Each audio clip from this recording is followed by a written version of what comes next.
Bonjour chers étudiants, on se retrouve aujourd'hui pour le second module qui porte le nom d'introduction au commerce international. Dans cette partie qu'on appelle introduction au commerce international, nous allons commencer par dire que la pratique du commerce international, pour le management des opérations du commerce international est très complexe et très variée. Pourquoi? Parce qu'il faudra par exemple gérer un ensemble de paramètres lorsque nous voulons mettre en place une bonne politique commerciale. Et à partir de là maintenant, on va essayer de cerner un tout petit peu le programme qui va nous lier par rapport à ce module qu'on appelle introduction au commerce international. Parce que quand nous voulons parler de commerce international, il faudra impérativement négocier des contrats d'achat ou de vente de mortier. Et vous savez tout, par exemple, quand on parle de contrats de mortier achetés ou vendus à l'international, il nous faudra impérativement faire référence à ce qu'on appelle les incoterms. Donc, les incoterms, donc dans la partie qu'on appelle la logistique. Ensuite, maintenant, lorsque nous avions négocié et signé, par exemple, les contrats, il nous faut, par exemple, maintenant que les marchandises soient transportés d'un point de départ, d'un pays d'importation, d'un pays d'exportation à un pays d'importation. Dans ce cas, maintenant, il nous faut maintenant travailler sur ce qu'on appelle le transport des marchandises. Et qui parle de transport des marchandises également va forcément faire référence à ce qu'on appelle l'assurance, ce qu'on appelle la gestion des risques, litiges et responsabilités. Et quand on parle de gestion des risques, litiges et responsabilités, il nous faudra impérativement faire appel à ce qu'on appelle l'assurance internationale des marchandises. Maintenant, après le transport maintenant, les marchandises doivent faire l'objet d'un paiement. Donc il faut payer les marchandises qui ont été commandées à l'international. Et en ce paiement maintenant, on va travailler sur le module qu'on appelle les moyens de paiement ou modes de paiement à l'international. Les modes de paiement à l'international. Et en ces modes de paiement à l'international, on va diviser maintenant en deux sous-parties. Nous allons commencer d'abord par ce qu'on appelle les instruments de paiement. Et ensuite, nous avons ce qu'on appelle les techniques de paiement. L'instrument de paiement, c'est quoi? On dit que l'instrument de paiement, c'est défini comme la preuve matérielle par laquelle s'effectue le règlement. Donc, dans cette partie, on va voir ce qu'on appelle le chèque, la lettre de change, les billets à ordre, et ainsi de suite. Dans les techniques de paiement, qui sont définies comme des systèmes d'organisation qui permettent de collecter les instruments de paiement, on va avoir ce qu'on appelle l'encaissement. L'encaissement simple. On a l'encaissement simple, on a ce qu'on appelle le compte remboursement. Nous avons ce qu'on appelle le crédit documentaire. Nous avons enfin ce qu'on appelle la remise documentaire. Voilà donc pour ce qu'on appelle les moyens de paiement à l'international. Si maintenant le temps nous le permettra, on va travailler enfin sur le dernier chapitre qui va porter sur ce qu'on appelle la négociation commerciale. On va vous donner par exemple quelques astuces pour faire de vous de bons futurs négociateurs commerciaux. Maintenant, comme nous l'avons présenté, on dit donc il faudrait par exemple à l'international que les marchandises fassent l'objet d'un contrat d'achat ou de vente, et qui parle de contrat d'achat ou de vente de marchandises va forcément se référer à ce qu'on appelle les incoterms. Donc en chapitre premier, nous allons travailler maintenant sur ce qu'on appelle les incoterms. Pas 100% la logistique, mais une partie de la logistique qu'on appelle les incoterms. Maintenant, incoterm, c'est quoi? On dit par exemple, incoterm est un mot anglo-saxon. Donc, c'est la contraction des termes anglais et français qui donne ce nom. On parle de International Commercial Term ou les termes commerciaux internationaux, et nous faisons la traduction en français. Maintenant, incoterm a été créé en 1936 par la CCI, qu'on appelle la Chambre de commerce internationale, pour lutter contre ce qu'on appelle la barrière linguistique. Après barrière linguistique, nous avons un autre point qui avait trait à la répartition des charges. Après la répartition des charges, nous avons ce qu'on appelle la répartition des risques. Après répartition des risques, maintenant nous avons ce qu'on appelle les obligations documentaires. Voilà donc les causes obligations documentaires. Donc voilà les causes qui ont donné principalement naissance à la création des Incoterms par la CCI en 1936. Parce que quand on parle de barrières linguistiques, l'exemple qu'on a toujours l'habitude de donner, si par exemple vous prenez un Moustapha Kane qui est considéré comme l'un des plus grands importateurs de riz au Sénégal, lorsqu'il par exemple se rend au Japon, lorsqu'il se rend par exemple au Pakistan ou bien en Inde, pour commander des centaines de milliers de tonnes de riz. En face, il y a un fournisseur pakistanais, un fournisseur japonais, un fournisseur indien ou chinois.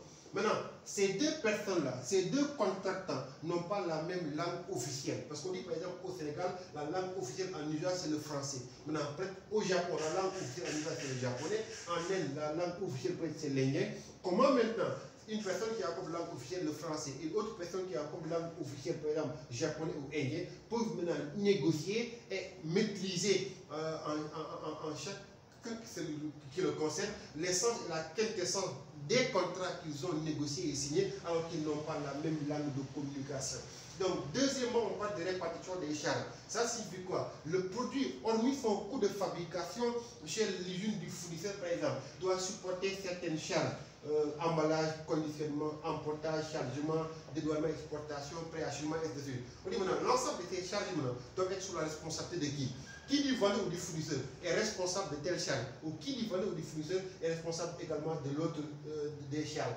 Quand on parle de risque, le risque d'abord est défini comme un événement éventuel et incertain dont la réalisation ne dépend pas principalement de la volonté des parties et qui peut causer un dommage, risque de perte, risque de vol, risque d'avarie, risque d'incendie, etc. C'est la raison pour laquelle on vous dit toujours, par exemple, en douane, par exemple, que l'assurance va représenter un élément hyper important dans l'importation des marchandises parce que nous permettra de couvrir celles-ci, les marchandises, contre certains risques. Maintenant, quand on parle d'obligations documentaires, il y a par exemple des documents qui doivent être établis par le fournisseur au profit du client importateur. Il y a également des documents qui sont établis par le client importateur au profit maintenant du fournisseur, donc du fournisseur exportateur.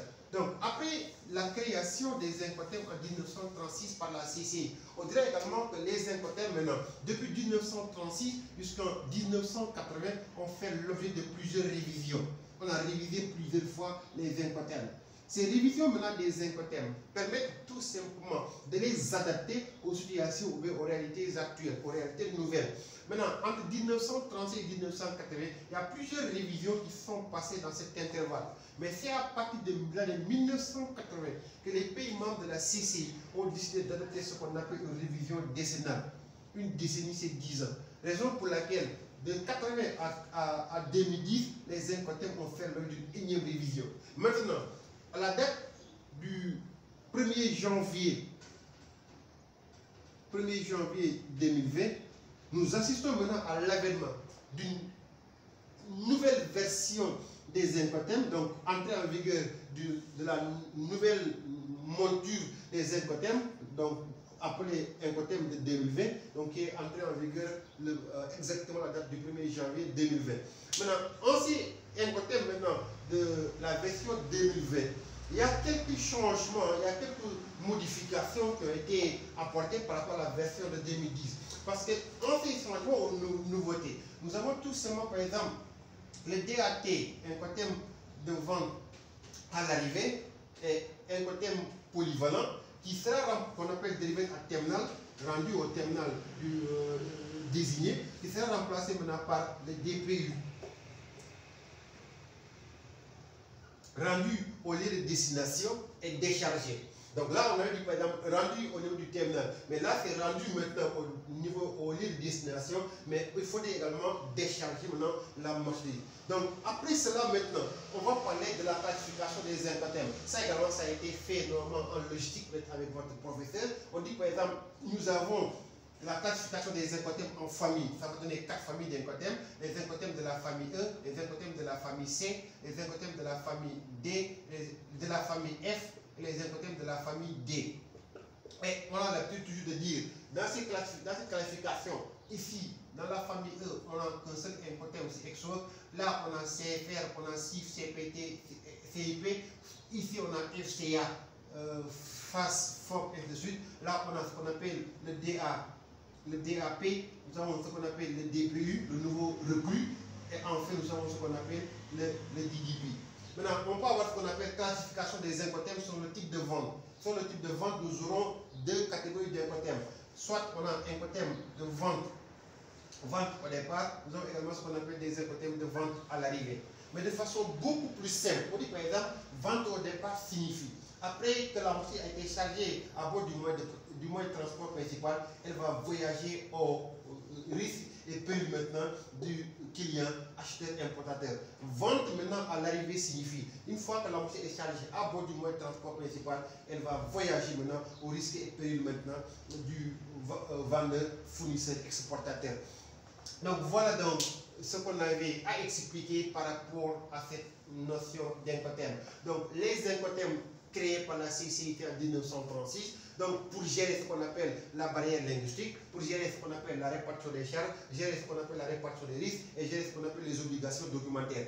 Après cela maintenant, les Incoterms ont été créés pour la première fois en 1936. Maintenant, de 1936 à 1980, les Incoterms ont fait l'objet de plusieurs révisions entre 1936 et 1980. Mais il n'y avait pas une très bonne planification de la révision de ces Incoterms entre 1936 et 1980. Parce qu'on a une révision avec des intervalles de 5 ans, intervalles de 19 ans, intervalles de 21 ans, et de suite. Mais c'est à partir de l'année 1980 maintenant que les pays membres de la CCI ont décidé maintenant de formaliser, de faire une bonne planification maintenant de ces Incoterms. C'est comme par exemple pour le football. Nous savons tous par exemple que vous prenez par exemple la CAF, par exemple la Coupe d'Afrique des Nations chaque 2 années et la CAF a choisi les années impaires. Si vous prenez par exemple la FIFA pour l'organisation de la Coupe du Monde, a choisi par exemple de jouer cette coupe par 4 ans et a choisi par exemple les années paires. Donc ça c'est une planification. Nous savons tous par exemple qu'en 2021, il y aura normalement, logiquement, une CAN. En 2023, il y aura une CAN. Mais on a joué une Coupe du Monde en 2018, on va jouer la prochaine phase finale de Coupe du Monde en 2022. Donc voilà, parce que là, ça a été bien planifié. Maintenant, entre 1936 et 1980, ça manquait maintenant cette bonne planification de la division des Incoterms. C'est pourquoi maintenant, c'est à partir de l'année 1980 que les pays membres de la CCI, la Chambre de commerce internationale, ont décidé maintenant l'adoption de cette révision décennale. Et on dit une décennie, c'est 10 ans. Donc chaque 10 ans, les Incoterms doivent être révisés. C'est pourquoi il y avait une révision en 80, une révision en 90, en 2000, en 2010, et la dernière révision en date est celle de 2020. Donc qui a donné naissance à 11 Incoterms entrés en vigueur depuis le 1er janvier de l'année 2020. Ces 11 Incoterms, on avait également 11 Incoterms en 2010. La seule différence c'est quoi? C'est que par exemple l'Incoterm DAT délivré à terminal a été remplacé maintenant par l'Incoterm DPI, Delivered at Place and Load, c'est-à-dire par exemple maintenant livraison à destination au lieu de destination convenu, mais il a marché également de faire l'objet d'un déchargement.